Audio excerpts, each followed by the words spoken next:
Hello मंडळी, hello मैत्रिणींनो. दिवाळी दसरा आला की आपल्याला किचनमध्ये भरपूर कामं असतात. त्यामध्ये सगळ्यात मोठी कसरत म्हणजे डबे घासायचे आणि ते पण चकचकीत दिसायला पाहिजे, एक पण डाग नको.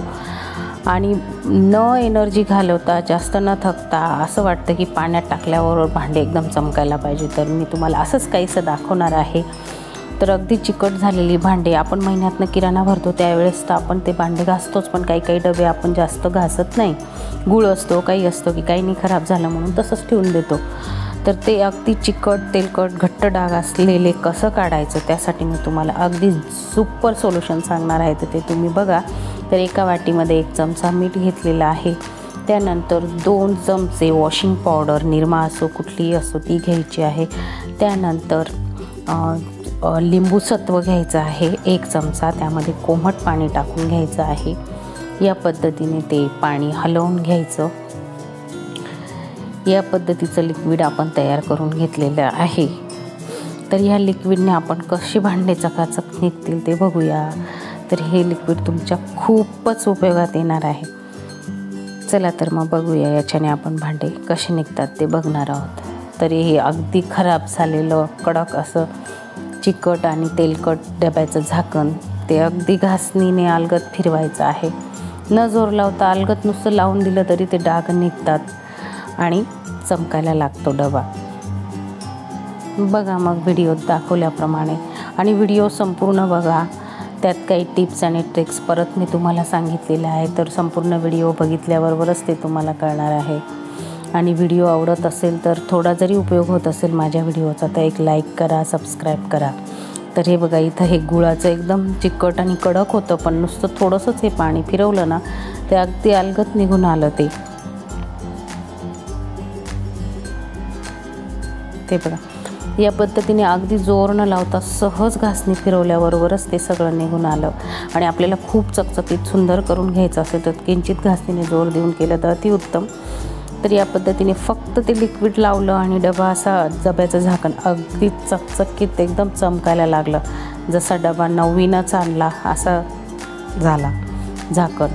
सर्वप्रथम आपण सगळे झाकण पहिले घासून घ्यायचे, त्यानंतर डब्यांना सुरुवात करा. अजून एक सोपी आयडिया मी तुम्हाला सांगणार आहे. तर डबे अगदी पाण्यात बुडवल्याबरोबर आपले स्वच्छ होणार आहे, असे मी तुम्हाला काहीतरी आयडिया सांगणार आहे. तर मी काय केलं, एका पातेल्यामध्ये आहे ना कोमट पाणी करून घेतलं. कोमट कशाला, अगदी कडकच पाणी केलेलं आहे, कारण की स्टीलचे डबे आहेत त्यांना कडक पाण्यामध्ये ते अगदी जो काही चिकट वगैरे हात लागलेले असतात ना ते अगदी पटकन निघून जातील. जे मी सोल्युशन बनवलेलं होतं ना ते यात सगळं टाकून घ्यायचं. झाकणं वगैरे पण त्याच्यात आपण बुडवून ठेवायचे थोड्या वेळ. तर मी काय केलं, जे खराब अगदी कडक झालेले डबे आहेत ना ते पहिले याच्यात बुडवून घ्यायचे. या पद्धतीने सगळे डबे आपण एक एक डबा बुडवायचा आणि एक घासायला घ्यायचा. या पद्धतीने आपण करायचे. तर बघा मी कशा पद्धतीने हे साफ केलं ते. आणि मैत्रिणींनो, सगळ्यात बेस्ट उपाय म्हणजे डबे चकचकीत निघण्यासारखे म्हणजे गरम पाणी आणि वॉशिंग पावडर. याच्यानेही डबे अगदी चकचकीत निघतात. पण जर तेलकट असतील, चिकट असतील तर लिंबूसत्व नक्की घाला. लिंबूसत्व नसेल तर लिंबू पिळून द्यायचा. अगदी चुटकीसरशी आपले डबे साफ होतात आणि बिलकुल मेहनत लागत नाही. तर बघा मी अजून फक्त घासणी फिरवते. डबे आता एवढे काढलेलेच आहेत म्हणून आपण थोडंसं तेच लिक्विड घेऊन फक्त घासणी फिरवायची, तरी डबा अगदी क्लीन होतो. आणि डबे धुताना अगदी चकचकीत धुवून घ्यायचे, तेवढी काळजी घ्यायची.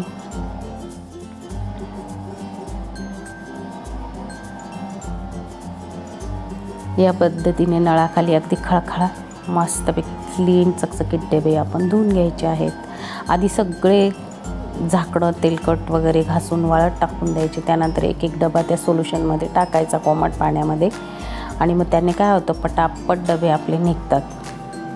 आणि काय करायचं, डब्यांना डाग पडू नये, तेलकट किंवा पाण्याचे डॉट राहू नये, याच्यासाठी काय करायचं, डबा आपण घासला, थोडासा निथरला की आपण लगेच एका कॉटनच्या फडक्याने पुसून घ्यायचा आहे डबा. त्याच्याने काय होतं, डब्यावर एकही डॉट राहत नाही आणि डबा अगदी नवीन बाजारातून आणल्यासारखा दिसतो. आणि हे सगळे डबे उन्हामध्ये पुसल्यानंतर आपण या पद्धतीने उन्हामध्ये कडक वाळवून घ्यायचे आहेत.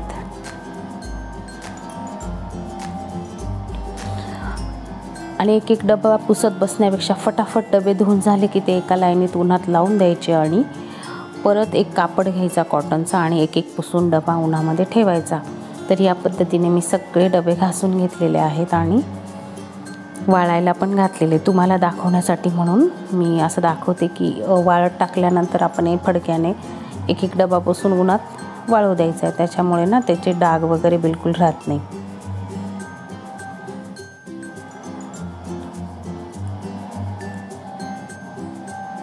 आतमधून पण अगदी मस्त पुसून घ्यायचं, म्हणजे आतमध्येही डाग राहत नाही। व्हिडिओ आवडल्यास लाईक सबस्क्राईब करायला विसरू नका। धन्यवाद। अगदी थोड्याशा मेहनतीत डबे बघा अगदी नव्यासारखे चकचकीत दिवाळीचा खाऊ भरण्यासाठी तयार आहेत। धन्यवाद।